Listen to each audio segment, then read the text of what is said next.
L'économie encore, avec la sortie de piste d'un géant. L'Empire Carrefour est dans le rouge. Le nouveau PDG Georges Plassat a confirmé aujourd'hui la suppression de 5 à 600 emplois, essentiellement administratifs. Alors comment la marque qui était numéro 1 en Europe il y a 10 ou 20 ans a-t-elle à ce point reculé? La saga Carrefour, splendeur et misère d'un fleuron français. Fabien Chadeau, Marina Dété, Alain Locasio.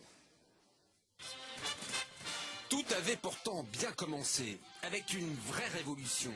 L'hypermarché, c'était il y a 50 ans, en région parisienne, à Sainte-Geneviève-des-Bois. À l'époque, Carrefour est le pionnier. Son idée, rassembler sur un seul point de vente tous les achats du quotidien. Une innovation symbole de progrès pour les consommateurs. J'achète ce qui me plaît, je vois, je compare, et puis malgré tout, je fais quand même des économies. Oh oui. Il y a une grosse différence de prix sur les articles qui sont là. Est-ce que vous continuez à fréquenter les petits commerçants? De moins en moins, finalement. Il y a trop de monde dans les petits commerçants. Enfin, quand on se bouscule, on dit que là, on choisit, on touche, on voit. C'est mieux. Le petit commerce recule, Carrefour grossit en France et à l'étranger. Début des années 90, le groupe est une multinationale, déjà présente au Brésil, mais aussi en Chine. Où allez-vous? Tialofo, ça veut dire Carrefour en chinois. Le groupe est l'un des premiers à partir à la conquête de l'Empire du Milieu. Presque 40 ans de croissance effrénée, mais au milieu des années 2000, c'est le coup de frein. Le précurseur va oublier le b.a.-ba de la grande distribution, des tarifs bon marché. Les siens sont aujourd'hui trop élevés. Le client fuit les magasins.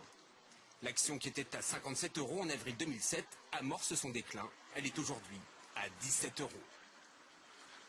Carrefour reste le numéro 2 mondial de la grande distribution derrière l'américain Walmart. Mais en France, il a perdu du terrain. Il est aujourd'hui largement distancé par l'incontestable leader Leclerc qui réalise en 2011 37 milliards d'euros de chiffre d'affaires. Intermarché, 27 milliards d'euros. Carrefour numéro 3 avec 22 milliards d'euros de chiffre d'affaires.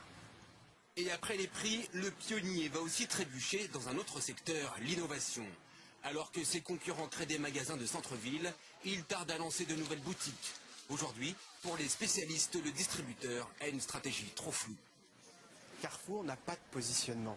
Quel est le message que Carrefour veut donner à ses clients? On voit bien que Leclerc, ça fait 50 ans qu'il martèle qu'ils sont les meilleurs en prix. Au-delà, probablement vrai, ils le tiennent ce message. Système U, c'est un autre message. Monoprix, c'est un autre message. Auchan, c'est un autre message. Quel est le message de Carrefour? Ils doivent le trouver et le marteler. Avec l'arrivée du nouveau patron, Georges Plassat, Carrefour doit trouver un nouveau souffle pour que la saga se poursuive.